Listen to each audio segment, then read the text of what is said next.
أعوذ بالله من الشيطان الرجيم بسم الله الرحمن الرحيم. Lesson number 125, Surah Yusuf, will begin from ayah number 77. In the previous ayat, we learned about the incident in which Binyamin, the brother of Yusuf a.s., was accused of having committed theft. And we learned that there are two opinions mainly about that incident. Some say that it was deliberate. It was the plan of Yusuf a.s. in order to keep his brother in Egypt with him. Because he had met him after such a long time. And to know that his brother was going to go back, it was very difficult for him.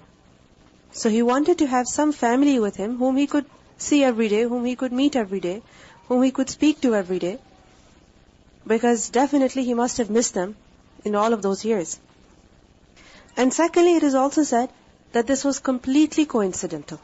It was not planned by Yusuf a.s., but rather it was the plan of Allah subhanahu wa ta'ala. Now a question may arise that Yusuf a.s., if he did put the cup in the bag of his brother, Binyamin, that cup belonged to who? It belonged to the king. Because we learned about it that it was Suwa' al-Malik. It was a cup of the king. So, you can say that it wasn't really his property. Then why did he put it in the bag of his brother? And if we take the first opinion, that he put it in the bag of his brother to surprise him with a gift when he got back home, how could he do that? We discussed earlier as well, and I would like to mention this again, to make this clear to you, that although it was the property of the king, but Yusuf a.s. was the one who was using it. He was given that cup to use it for his work. And the position that Yusuf a.s. had was not an ordinary position. He had a position of authority in which he could do whatever he wanted to without being questioned, without being asked about it. We learned earlier that the king said to Yusuf a.s. that you are ladayna makinun. You are fully established. You're not answerable to anyone. And he said that اجعلني على خزائن الأرض. Make me the authority over the treasures of the land. So if he had the authority, then definitely he had the liberty to give away whatever he wanted and replace it with another thing. He had that authority. And then why was it declared as theft? Because the people of Yusuf a.s., meaning his servants, they did not know that Yusuf a.s. had put it. They just realized that that cup was missing. And in that panic, they just announced that you people are thieves. You have committed great theft. And the incident, it happened so quickly that Yusuf a.s. was not able to say anything. He was not able to stand up for anything. The conversation, the way it broke out, and the way the search began, it was very, very quick.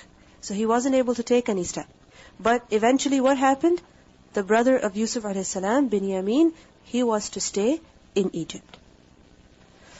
So now what happened?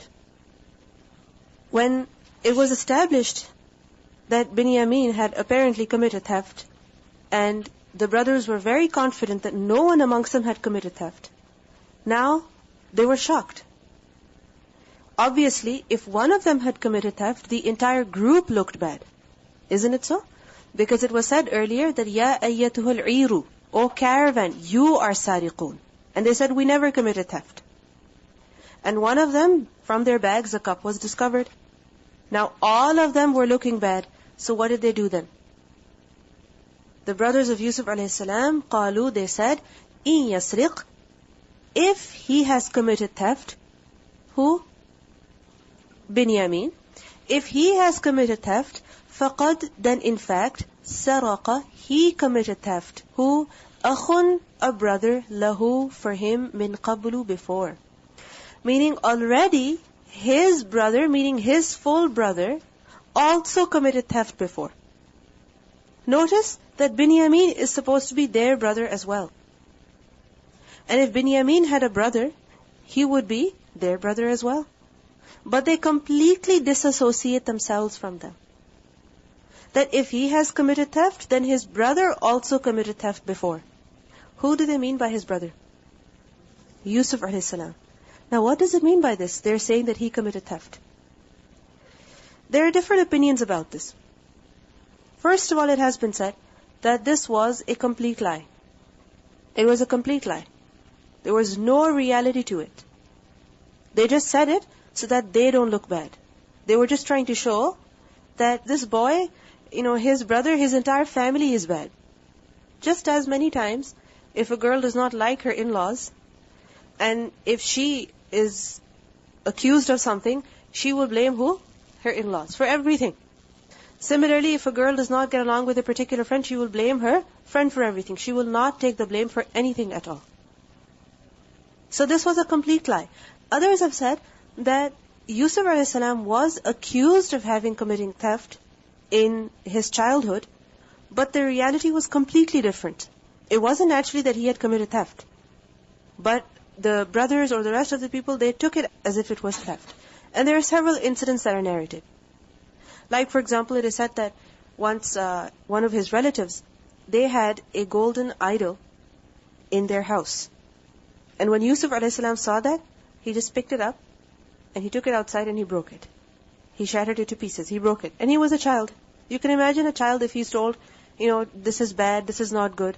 And if the child has some khair in himself, he will try to destroy those things. Like, for example, there was a child whose mother always used to tell him, don't drink Coke. Never have Coke. It's not good for you. And he himself would not have Coke. And if anybody else was having Coke, he would go and dump their Coke without even asking them. So now, would you accuse that child of, robbing people, of harming people? No. First of all, he's a child. Secondly, if he's doing it out of goodwill and out of some dislike for evil. So Yusuf a.s. had also done such an action in his childhood, but the brothers, they took it as theft, just to make him look bad. When you don't like someone, when you disagree with someone and everything, then what happens? Anything that they do, you will look at it as something negative. So then what happened? Did Yusuf a.s. say, how dare you say that? How could you say I committed theft? When did I ever commit theft? He didn't say anything. فَأَسَرَّهَا, but he concealed it. Look at his patience. Even at this point, he does not blow up. He does not even expose himself. فَأَسَرَّهَا, he concealed it. He concealed what? The reality of their statement. And he concealed his anger and his annoyance. فِي نَفْسِهِ, in himself, وَلَمْ يُبْدِهَا, and he did not reveal it lahum, to them. He didn't show it to them. He didn't show his anger. He did not show his annoyance. He did not even tell them what the reality was. قَالَ, he said, أَنْتُمْ, you all, شَرٌ, are worse, مَكَانًا, in place. When did he say this? And how did he say this? He said this in his heart. He said this in his heart. That أَنْتُمْ شَرٌ مَكَانًا, you are more worse in position. What does it mean by this? You are worse in position. Worse than who? Worse than Binyamin and worse than Yusuf. If you say that Yusuf committed theft, and if you see Binyamin as committing theft, then your position is much worse. How? That you stole a brother of yours from your father. You stole a brother of yours from your father. You said to him that you were going to take him for some fun, for a picnic, for a day out. But you ended up throwing him where? Into the well. And you stole your brother from his father. So your position is much worse. Your wrongdoing is much worse. Wallahu a'lamu, and Allah is most knowing bima tasifun, about that which you ascribe, about that which you assert. Tasifun is from the root letters waw, sad, fa, from the word wasf, and wasf is an attribute, a description. So whatever description you're giving to me that I have committed theft, Allah subhanahu wa ta'ala knows very well about its reality, whether I committed theft or not. So we see that Yusuf a.s. is extremely patient. He does not show himself. And at the same time, he does not even show any anger. And he leaves the matter to who? Allah subhanahu wa ta'ala. Allah knows better. And this is something that we need to realize as well. That many times we are in a situation where we cannot speak for ourselves. Where we cannot defend ourselves. Where we are being accused. Where we are being misunderstood. We have a completely different intention and the other person misunderstands us. We don't know how to express ourselves. It happens. Now in these situations, what should we do? Make several attempts to show ourselves as innocent? Make several attempts to show to the other person that we are very honest? No matter what we do, sometimes the other person in his bias, he does not understand. What are we supposed to do? Leave the matter to Allah. Allah knows. My Rabb knows. Because ultimately, everyone is going back to who? Allah subhanahu wa ta'ala. And who is the ultimate judge? Allah subhanahu wa ta'ala. So leave it to Him. He will take care of you. And this is exactly what Yusuf alayhi salam did. قالوا, they said, Ya ayyuhal azizu, or Aziz. Now they don't realize that the person whom they described as a thief, now they're calling him Aziz. Ya ayyuhal Aziz, or Aziz. Now look, the title of Yusuf alayhi salam in that country was what? Aziz as well. Because he was also the finance minister. And he had gained training where? In the house of the finance minister. So, or Aziz, inna lahu, indeed for him, aban is a father, shaykhan kabira, who is very old. He has a father who is an old man. Who has a father? Binyamin. They don't say, our father is an old man. They said, this boy, he has a father who is a very old man. And the title with which they call him, Ya ayyuhal Aziz, they say this title in order to show extreme respect for him. Extreme respect for him. That, oh honorable one, oh Aziz, this boy has a father who loves him a lot and he is an aged man. The word shaykh is used for someone who is old, a man who is elderly, generally aged between 50 and 80. But from this, the word is not limited to someone who is aged, who is elderly, but it also applies to someone who is respectable, who is very noble, who is knowledgeable. And shaykhan, old man, kabiran, very old. So he has a father who is an old man. فَخُذْ, so you should take أَحَدَنَا, one of us, مَكَانَهُ, in his place. Because our father, he loves him a lot, and he doesn't love us as much. So if you keep him as a slave for 1 year, because he's been proven guilty, then what's going to happen? His father is going to become very, very hurt, very upset. Now our father doesn't really like us that much, so why don't you keep one of us in his place? فَخُذْ أَحَدَنَا مَكَانَهُ إِنَّا نَرَاكَ, indeed we see you, مِنَ الْمُحْسِنِينَ, of those who are muhsin. Who called him muhsin? The prisoners call him muhsin. And now his brothers, they call him a muhsin as well. Why do they call him a muhsin? That in the way you have been generous towards us, in the way that you have been kind, in the way that you have treated us, you have been very good. So what does this show to us? That Yusuf a.s., his character, his good behavior, his good treatment was very evident. Very evident. It was very obvious. And it would show in every situation. No matter who he was dealing with, his good behavior would become manifest. Because sometimes what happens? We choose to be good to some people, and we choose to be otherwise with some other people. But Yusuf a.s. is seen as being good towards everyone, whether they are his relatives, or they are his enemies, or they are strangers, no matter who they are. And this is what good akhlaq is. That a person is not double-faced. That a person does not choose to be good in certain situations and not in other situations. No. His good character is a part of him. He doesn't need to pretend to be good. It comes out naturally, which is why no matter what state a person is in, his good character will be shown. Qala, he said, meaning Yusuf a.s., he says, Ma'ad Allah, I seek the refuge of Allah. Meaning, may Allah protect me. May Allah give me refuge. Meaning, may Allah save me from what? And that, نَأْخُذَ, we take, إِلَّا except, man, the one who, وَجَدَنَا, we found, مَتَاعَنَا, our possession, عِنْدَهُ, with him. May Allah protect us from taking someone other than the one whom we found guilty of committing theft. May Allah save us from inflicting the punishment on someone who is not guilty. If we take someone other than the one who has been proven as committing theft, then this would be injustice on our part. Who should we punish? The one who is guilty, not the one who has not committed anything wrong.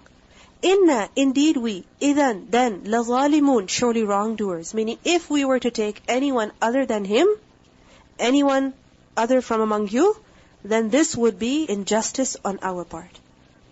So what does this show to us? That being muhsin does not mean that you have to compromise on your principles. We think that if we are being good towards other people, if we are doing ihsan towards other people, then we should compromise on our principles. That we should compromise on the commands that Allah subhanahu wa ta'ala has given. Being a muhsin means that you call what is right as right, and what you call what is wrong as wrong. Doing what you are saying, meaning you, O brothers, what you're saying, this is not ihsan. If you say that we should keep you in his place, and you call that ihsan, that's not ihsan. That would be zulm on our part. Because then we would be harming someone who did not commit anything wrong. So what's the lesson in this for us? That ihsan is to remain firm upon the principles, upon rules, not swerving from them, not compromising on them. So we see that Yusuf a.s., he did not give up. He did not say that, fine, take this brother of yours, and I will keep one of you in his place instead. He didn't. And there was no way of making him change his mind. So falamma, then when, istay'asu, they had despaired. Who had despaired? The brothers of Yusuf a.s., the ikhwatu Yusuf, they had given up hope, they had lost hope, minhu, from him. From who? From Yusuf a.s., from their Aziz. They had given up hope that he was going to change his mind. That he was not going to let Binyamin go. And at the same time, he wasn't even going to keep someone else in his place. He was definitely going to keep Binyamin. And istay'asu from the root letters, ya, hamza, sin, yes. And what does yes mean? To give up hope. And istay'asa is to become completely disappointed. To have no hope left. So when they had given up hope completely, what did they do? Khalasu, they secluded. From the root letters, kha, lam, sad. And khalasa literally is to become pure. And from this to become alone. So khalasu, they secluded themselves najiyan, in private consultation. Meaning all of the brothers, the ikhwata Yusuf, minus who? Binyamin and obviously Yusuf a.s. Because at this point they didn't know that he was their brother. So all of them, they withdrew from the rest of the people. They sat privately. No one else was amongst them. It was just the brothers. And they sat down to have a private discussion. That what should we do now? And najiyya from the root letters, noon, jim, waw, from the word najwa, which means a private consultation, a private discussion. So they sat down in seclusion, away from the rest of the people, to discuss as to what they should do. Qala, he said. Who said? Kabiruhum, the eldest of them. The eldest of them in what sense? In age. And who was that? What was his name? Rubil. Remember? Rubil. And in English? With an N. So qala kabiruhum, he said. Others say that the eldest of them, the greatest of them, in his opinion, in his wisdom. And it was supposed to be Yehuda, the son of Yaqub a.s., Yehuda.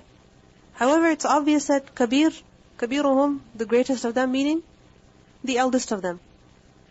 He said to the rest of the brothers that alam ta'lamu, don't you know, meaning you know very well, that anna abakum, that indeed your father, qad akhada alaykum mawthiqan, he took from you a firm promise, min Allah, from Allah.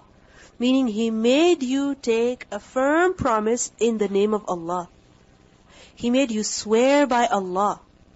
He made you take the name of Allah. And he made you promise that you are going to guard your brother and you're going to bring him back. But look what you're doing now. What are we going to do? We have lost control of our brother. We cannot take him back. We have been unable to protect him. We will not be able to take him back. Whereas our father, he took a promise from us. وَمِن قَبْلُ, and remember that from before, what did you do? مَا فَرَّطْتُمْ, what you failed, فِي Yusuf, concerning Yusuf alayhi salam.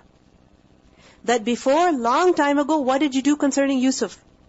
You said to your father, you're going to take him out for a picnic. And you failed in that. Apparently, according to him, you failed in that. Because what did you do? You said to him that a wolf ate him. He has been killed by a wolf. So now you have lost Binyamin, and before you also lost Yusuf. And the word farrattum is from the root letters farata, farata, furut, which is to rush. And from this, tafriq is to underdo something, to fall short in doing something, to neglect. So before, you neglected in the matter of Yusuf alayhi salam. You caused him to be lost from his father as well. So now that we have made these two major mistakes, فَلَنْ أَبْرَحَ, so I will never leave. Abraha from the root letters, ba-raha, and barah is to leave. Abraha, I will leave. لَنْ أَبْرَحَ, I will never leave from this land. Al-Arda, this land of Egypt. حَتَّى, until يَأْذَنَ لِي أَبِي, until my father gives me permission to return to him. Meaning, I'm staying right here. I'm not going back home. And I'm not leaving until my father allows. Because we have committed one mistake in the past, I cannot go up to him with this face again. I cannot go up to him saying that we have lost his other son as well. I cannot go up to him twice and say that we have lost your children. So I'm not leaving حَتَّى يَأْذَنَ لِي أَبِي أَوْ or يَحْكُمَ اللَّهُ لِي, Allah judges for me. Allah passes a judgment concerning me. What is His judgment concerning me? That until I die. If my father does not allow me to leave, I'm not leaving. Until Allah judges for me, meaning I die. So I'm not leaving. وَهُوَ خَيْرُ الْحَاكِمِينَ, and He is the best of those who judge. And يَحْكُمُ اللَّهُ لِي has also been understood as that Allah judges in my favor. How? That somehow or the other our brother is released from here. So he says to the rest of the brothers that I am not going to return to my father in this state. We lost one brother before, and I will not be the criminal of losing another brother of ours. I cannot do that. I cannot face my father. What does it show to us? That now the brothers of Yusuf alayhi salam, they were realizing their mistake. They were realizing their mistake. You may wonder that why is it that Yusuf alayhi salam did not just tell them that he was a brother? Why go out through all of this? If the first time when he saw the brothers and he recognized them, why didn't he tell them who he was? Similarly, when Binyamin came the second time with the rest of the brothers, then why didn't he tell the rest of the brothers as well that he was Yusuf? If he told Binyamin, why didn't he tell the rest of them? He told Binyamin that inni ana akhuka. Why? Why go through all of this? Because Allah subhanahu wa ta'ala had a plan.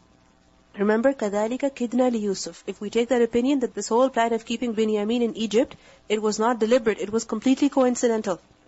Why? Because Allah subhanahu wa ta'ala had a plan, and what was that plan? That the brothers even, they got to realize their mistake. Even they got to realize their mistake. And how would they realize their mistake? When they repeated the same mistake again, but not deliberately. This was not their fault. But it seemed as though it was their fault. So look at the remorse, the regret in the words of this older brother, that I am not going back to my father in this state. We committed a crime in the past. I cannot go to him, telling him that we have lost his other son as well. So we see that now they are realizing their mistake as well. Irji'u, he says to them, the rest of the brothers, that all of you go back. Where? Home. Ila abikum, to your father. فَقُولُوا, then you say, Ya abana, O our father, inna banaka, indeed your son, saraqa, he has committed theft. Tell him that, O our father, indeed your son has committed theft. But, وَمَا شَهِدْنَا, but we have not seen it. We did not testify. إِلَّا, except بِمَا عَلِمْنَا, with what we were told, with what we learned. What does it mean by this? وَمَا شَهِدْنَا إِلَّا بِمَا عَلِمْنَا. This has been understood in two ways. That firstly, وَمَا شَهِدْنَا, we did not see, we did not bear witness, meaning we did not see him committing theft. We did not see him stealing. And we only say that he committed theft because بِمَا عَلِمْنَا, because we have come to know. And how did we come to know? That the cup was extracted from his bag. We did not see him putting it in his bag. We did not see him committing theft, and he denied committing theft. إِلَّا بِمَا عَلِمْنَا, but we knew that he did because the cup was extracted from his bag. Secondly, it is said that وَمَا شَهِدْنَا, meaning we don't testify to this theft. وَمَا شَهِدْنَا, and we don't testify إِلَّا, except بِمَا عَلِمْنَا, because of what we have come to know. We don't testify to his theft except because we have come to know. We have come to know what? That he committed theft. How? That the cup was extracted. So what's the difference between the two meanings? That in the first case, shahidna is referring to our seeing him committing theft. If we saw him committing theft, we would have stopped him. And secondly, shahidna, testify to the fact that he committed theft. وَمَا كُنَّا, and we were not, لِلْغَيْبِ, for the unseen, حَافِظِينَ, ones who guard. We are not at all ones who can guard the unseen. What does it mean by this? We cannot guard the unseen. Meaning, what is hidden from us, what is unseen, how could we have guarded it? In other words, if he had stolen in front of us, we would have stopped him. We would have never allowed him. But he did not steal in front of us. So how could we stop him? Because previously, what happened? The brothers of Yusuf a.s., when they had taken Yusuf with them for the picnic, they said that we left him with our stuff and we went racing. And when we came back, a wolf had eaten him up. So it was their fault. They were not guarding him.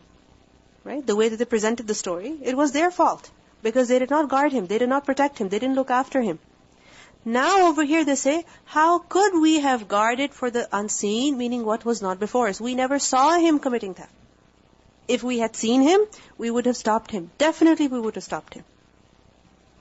Secondly, it is also said that وَمَا كُنَّا لِلْغَيْبِ حَافِظِينَ, meaning we could not have guarded against the unseen. Meaning when we gave our pledge, we didn't know that he was going to commit theft. If we knew that he was going to commit theft, we would never have taken him with us. Never. So we could never have guarded against the unseen. وَاسْأَلْ, and to prove the truthfulness, what do? They say to him that وَاسْأَلْ, and you ask الْقَرْيَةَ, the city. Ask the city. Which city? الَّتِي, which كُنَّا فِيهَا, we were in it. The city that we were in, meaning that city of Egypt where we had gone to purchase food from, ask the people of that qaryah. Because obviously, how can a person ask a city? It's understood that, ask the people of that city. If you don't believe us, ask them if your son really committed theft or not. And if you can't go that far, then ask who? وَالْعِيرَ, and the caravan. الَّتِي, which أَقْبَلْنَا فِيهَا, we came in it. We advanced in it. Meaning, the caravan in which we returned from Egypt to Canaan, ask the people of that caravan. Ask the rest of the people. If you don't believe us, ask them. Because it wasn't just the brothers of Yusuf a.s. who had traveled themselves alone. It was some other people from Canaan as well who had gone with them to purchase food from Egypt. So if you don't trust us, go ask them. Go ask the people of the caravan. You will know about our honesty. You will know that we did try to protect him as much as we could, but when he stole, we never saw him. And if we had seen him, we would have stopped him. وَإِنَّا لَصَادِقُونَ, and indeed we are surely truthful. Truthful in what? In what we say. We are truthful in what we say, that he committed theft. And we did not see him. Why are they emphasizing so much? Why do they have to emphasize so much? Because of what happened in the past. Their father did not trust them anymore. He did not trust them anymore. Because the story that they made about Yusuf a.s., that a wolf ate him, that was ridiculous. It was clearly false. It was clearly made up. And Yaqub alayhi salam, he knew that Yusuf alayhi salam had a dream. Allah subhanahu wa ta'ala was going to teach him ta'wilul ahadith. Allah was going to give him knowledge. Allah was going to choose him to be a prophet. He knew that Yusuf alayhi salam was going to live. So when the brother said he has died, he knew that it was a lie. It was a fabrication. So because of this, their father did not trust them anymore. And this is what happens when a person develops a bad reputation. When a person lies once, he loses his credibility. When a person lies again and again, when a person cheats other people, then people don't trust him anymore. So he needs to emphasize so much so that other people can believe him. But we see that despite all of this emphasis, does their father believe them? No, he still does not believe them. He says, قَالَ, he said, بَلْ rather سَوَّلَتْ لَكُمْ أَنفُسُكُمْ أَمْرًا. Rather, your souls have enticed you to something. The same words that he said before, when they did not bring Yusuf a.s. back with them. He said, rather, سَوَّلَتْ لَكُمْ. Your nafs has made easy for you. سَوَّلَت from the root letters, sin wa lam, and you know that sawwala is to present something as beautiful, especially something negative, especially something bad, something evil. And when it's presented as beautiful, then a person wants to do it. So there is something that you did, and you considered it to be very good. This is why you have done it. بَلْ سَوَّلَتْ لَكُمْ أَنفُسُكُمْ. Your anfus made it beautiful. Amran, a matter. So what should I do? فَصَبْرٌ, so patience, جَمِيلٌ, that is beautiful. What am I supposed to do? I am supposed to have patience that is jameel. And what kind of patience is jameel? Sabrun jameel, in which a person does not complain. To who? To who? To people. To anyone but Allah. And sabrun jameel, beautiful patience, is also in which a person does not give up hope. Remember that first of all, he does not complain to people. He only complains to who? Allah. And complaining to Allah does not mean a person objects that, oh Allah, why this? Why this? Why me? No. Complaining means to Allah that a person just puts out his sorrows and his griefs before Allah. And secondly, a person does not give up hope. So he says, I am going to do the same thing. Sabrun jameel. That is most fitting.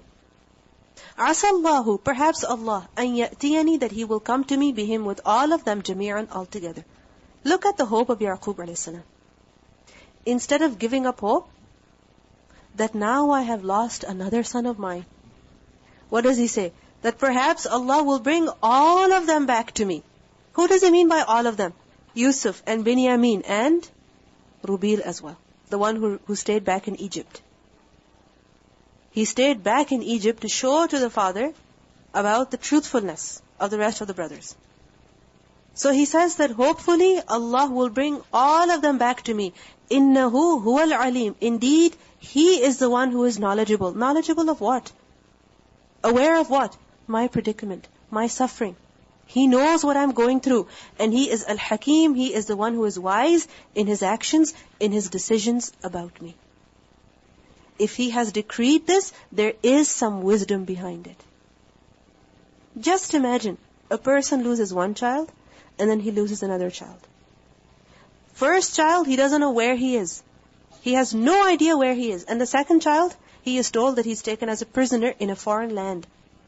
Just imagine, in a foreign land.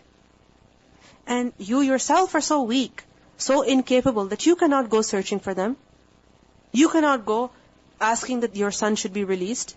You don't have that authority. You don't have that ability. But look at his patience and look at his hope. That he does not give up at all in the fact that he was going to see Yusuf a.s. This is what sabrun jameel is. This is what it means by being hopeful of Allah subhanahu wa ta'ala. Not giving up hope, not despairing of the mercy of Allah.